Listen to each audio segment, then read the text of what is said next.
Hi అండి, నేను మీ కళ్యాణి మాట్లాడుతున్నా. గుడ్ మార్నింగ్ అందరికీ అండి. సో చాలా రోజులు అయిపోయింది. మళ్ళీ ఒక మంచి మొన్నేమో ఆవకాయ పెట్టి మీకు వీడియో పెట్టాను. ఇవాళ మాగాయ పెట్టి ఒక వీడియో పెడదాము షార్ట్లో. కొంచెం తొందరగా ఫాస్ట్గా చెప్పేస్తానండి, ఎందుకంటే ఇది షార్ట్లో పెడుతున్నాను. సో మాగాయ అందరు ఆవకాయ మాగాయలు అందరూ పెట్టుకుంటారు. సో నేను మాగాయ నా స్టైల్లో ఎలా పెడతాను అనేది మీకు చూపిస్తున్నానండి. సో మా వీడియో చూడండి, సూపర్ ఉంటుంది. సో మీరు కూడా చూడండి. ఇదిగోండి, మనం ఫస్ట్ మాగాయ ఎన్ని కాయలు కావాలో అన్ని కాయలు ఇట్లా తరిగి ఉప్పులో వేసి ఎండబెట్టుకోవాలండి. మరీ డీప్గా ఇట్లా మరీ ఎండిపోయినట్టు అంటే నూనె ఎక్కువ పీలుస్తుంది. సో మళ్ళీ హాఫ్ అంటే సెమీగా కొంచెం థిక్నెస్ కొంచెం ఇట్లా అన్నట్టు చేయండి. అప్పుడైతే మీకు ఊట వస్తుంది, మాగాయ కలుపుకుంటే మంచిగా ఉంటుంది. సో ఇది మాగాయ ముక్కలు. దానికి కావాల్సింది ఏంటి అంటే ఇదిగోండి, మెంతిపిండి ఆవు పిండి రెండు.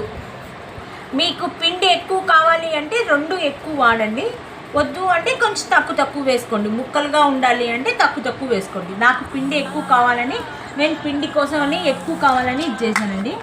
తర్వాత ఏమో దాని ఊట ఇదిగోండి, మనం నూనె కాగబెట్టి ఆవాలు, మెంతులు, ఇంగువ వేసి పెట్టేశానండి. నూనె కాగి బాగా చల్లారిన తర్వాత ఎలా కలపాలో అనేది చూపిస్తాను. ఇదిగోండి, మనం ఉడబెడతాం కదా ఎండలో. సో దుమ్ము ఏమైనా పడుతుందేమో, సో దాన్ని మంచిగా ఫిల్టర్ చేసేసుకోండి. ఇట్లా ఒక ఫిల్టర్ తీసుకొని ఏంటంటే దుమ్ము ఏం లేకుండా మంచిగా ఉంటుంది. ఇలా కలుపుకుంటూ పోయింది. ఎందుకంటే లోపల పసుపు అవన్నీ వేస్తాం కదా, కొంచెం ఉంటే కింద అట్లా ఉండిపోతుంది. ఇదే మనం ఫిల్టర్ చేసామంటే మంచిగా అన్నీ వచ్చేస్తాయి. ఇదిగోండి, మనము ఫిల్టర్ చేస్తే చూసారా మనకు ఎంత చెత్త వచ్చిందో.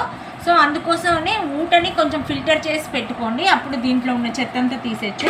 సో దీనికి సరిపడే మనకు ఆవు పిండి, మెంతిపిండి. నేను పిండి ఎక్కువ కావాలి అని చెప్పి ఎక్కువ పిండి వేస్తున్నానండి. మీకు ఎంత కావాలో, ముక్కలు తక్కువ, ఆవు పిండి ఎక్కువ కావాలంటే ఎలా కావాలంటే మీరు అలా వేసుకోండి. నేనైతే ఇది ఇట్లా వేస్తున్నాను. సో మెంతిపిండి వేసుకోండి, ఎక్కువ వేసుకోకండి, చేదు వస్తుంది. సో మనం దానికి సరిపడే అంత. సో ఈ పార్ట్ ఇక్కడితో కట్ అయిపోతుందండి. మళ్ళీ నెక్స్ట్ పార్ట్, సెకండ్ పార్ట్ మళ్ళీ వీడియోలో వస్తుంది, మళ్ళీ చూడండి.